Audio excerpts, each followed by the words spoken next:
Si tu te réveilles fatigué même après 8 heures du sommeil, si tu n'arrives pas à perdre du poids ou à sécher malgré tous tes efforts, si tu as ton poids qui fait le yo-yo, si tu as toujours ce ventre-là que tu n'arrives pas à faire disparaître, il se peut que ton métabolisme soit au ralenti. En effet, 80% de la population mondiale occidentale a un métabolisme qui tourne au ralenti, même si c'est une hypothyroïdie qui n'est pas forcément détectée avec des tests en laboratoire.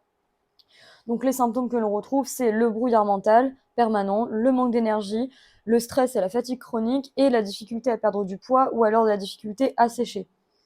Donc ce n'est pas dans ta tête, ce n'est pas une question de volonté, c'est purement une question d'énergie cellulaire. Les 3 erreurs les plus fréquentes au niveau de la thyroïde, ça va être en numéro 1, les régimes restrictifs, à savoir tout ce qui va être low carb, éviter le sucre, ou alors ne faire par exemple qu'un régime carnivore, ne faire qu'un régime keto, etc. Tout cela, ça va marcher sur du très court terme pour te faire perdre du poids, mais sur le long terme, ton poids va faire le yo-yo, tu vas avoir un stress qui va augmenter finalement et tu vas commencer à beaucoup plus stocker les graisses. Le métabolisme, c'est simple, c'est comme une sorte de feu et plus tu laisses le feu mourir, plus c'est difficile à faire repartir. Donc si ton corps s'habitue à la privation, tu vas forcément brûler moins au repos puisque tu consommes moins. Donc après, pour faire repartir le métabolisme, ça va être beaucoup plus compliqué. La seconde erreur, si tu veux, ça va être le stress élevé. Le stress élevé physiologique, donc c'est-à-dire le cardio par exemple intense, des exercices beaucoup trop longs dans la journée. Tout ça pour perdre du poids, c'est pas parce que tu as la volonté de vouloir perdre du poids et que tu fais de l'exercice toute la journée que tu vas potentiellement ou une thyroïde qui fonctionne au ralenti, donc le corps en mode survie et une vie qui serait normale avec une thyroïde qui performe. Donc on voit côté gauche, baisse de la testostérone chez les hommes, résistance à la perte de poids, à la graisse viscérale, on en a parlé, baisse de la progestérone, hormone fertilité et beauté chez les femmes. Donc quand la progestérone baisse, ça veut dire que les ovulations, même si on a des cycles réguliers, peuvent ne plus se faire aussi. Donc ça, c'est un gros problème. Douleurs chroniques et blessures fréquentes pour les athlètes. Ballonnement et constipation, ça, c'est tout le monde qui est concerné, puisque la constipation, d'un point de vue de la santé thyroïdienne, c'est moins de 2 selles par jour. Donc la majorité des gens, si vous regardez autour un peu de vous, sont concernés. La rétention d'eau, le visage bouffi, tout ça, c'est aussi un signe d'un métabolisme au ralenti. Les douleurs de règles, ça l'est aussi. Il faut savoir que les douleurs de règles, ça n'a rien de normal. C'est pas parce que c'est très fréquent que c'est normal. Le SOPK, c'est pareil. Le SOPK, c'est quelque chose qui est vraiment réversible. Avoir des syndromes d'SOPK, ça veut dire que votre thyroïde tourne au ralenti et que ça a créé un taux d'œstrogène qui est beaucoup trop élevé pour votre corps. Ça va être pareil pour la cellulite et ça va être pareil pour l'endométriose. C'est-à-dire qu'on peut complètement effacer des symptômes d'endométriose. La transpiration malodorante, c'est pareil, c'est le résultat d'une mauvaise détoxification du corps. Et là, j'ai mis doit se forcer pour faire du sport, ce qui est vrai parce que si vous aviez assez d'énergie cellulaire, vous ne remettrez pas votre volonté en question en permanence et vous auriez juste envie de faire des sports qui vous plaisent. De l'autre côté, on voit belle peau, beaux ongles, etc., ventre plat, digestion parfaite, cycle régulier, fertilité, risque de blessure au sport diminué, meilleur temps de récupération, physique sec et musclé sans restriction calorique, ça c'est très important. Quelqu'un qui a un métabolisme en parfaite santé n'a pas du tout besoin de restrictions caloriques pour être sec et être musclé. Il faut vraiment s'enlever ça de la tête. Voilà, envie de faire du sport car forte énergie cellulaire. L'impact sur ton énergie quotidienne maintenant. Donc à gauche, on va voir coup de barre après chaque repas, stress chronique à cause du cortisol élevé et système nerveux dérégulé. N'a pas faim le matin car hormone du stress élevé. J'ai beaucoup de gens qui m'appellent et qui me disent mais écoute Iris, en fait je n'arrive pas à manger le matin donc je ne peux pas me forcer. Ce que je vous demande c'est pas de vous forcer, c'est que en fait à partir du moment de toute façon où vous appliquez bien des repas qui sont pro-thyroïdiens au déjeuner, au dîner, normalement vous avez faim le matin d'après.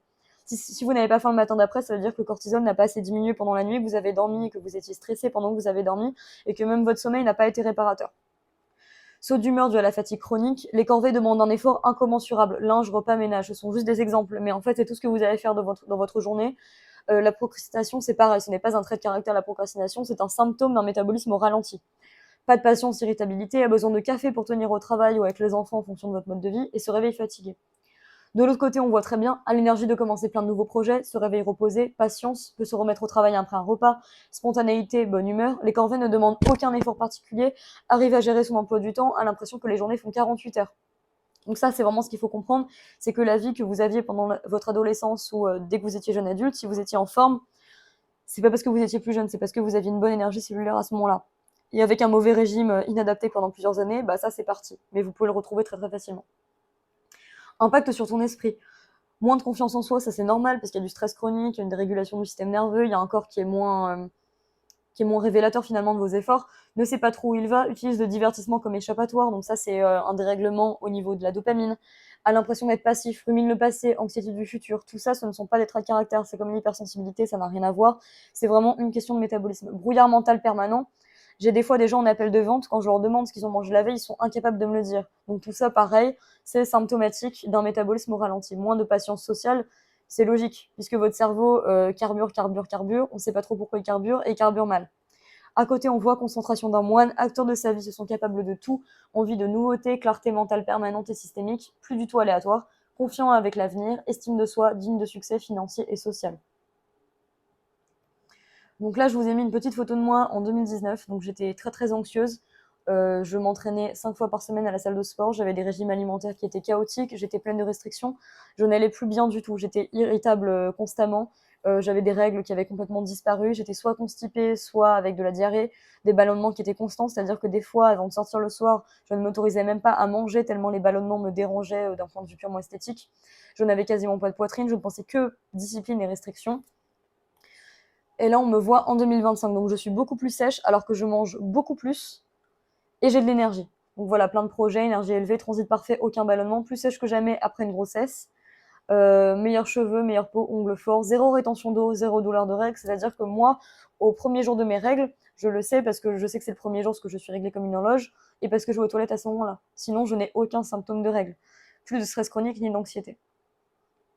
Donc, ça c'est très important. On ne peut pas obtenir les performances d'une voiture de course sans utiliser la bonne essence. C'est-à-dire que si vous n'êtes pas à fond dans votre travail, si vous n'êtes pas à fond au sport, si vous n'êtes pas à fond dans vos relations, dans tout ce que vous faites, c'est normal. C'est-à-dire que vous avez des ambitions qui sont très très élevées et pour ça, il faut le meilleur carburant pour vos ambitions, à savoir ici la nutrition pro-métabolique. Donc en 2024, j'ai pu avoir l'énergie physique et mentale de valider mon mémoire de M1 grâce à ce régime pro-métabolique juste après mon accouchement, d'allaiter, de cuisiner tous mes plats maison et rapidement, de passer un diplôme supplémentaire, de démarrer mon activité en ligne, de me dépasser au sport et de progresser plus après mon accouchement qu'en 6 ans à la salle de sport et de marcher chaque jour 10 à 15 000 pas par jour, de m'expatrier seule en Indonésie avec ma fille de 1 an et de rendre accessible à tous ce contenu-là pro-métabolique qu'on ne trouve normalement qu'aux États-Unis. Donc pourquoi c'est urgent?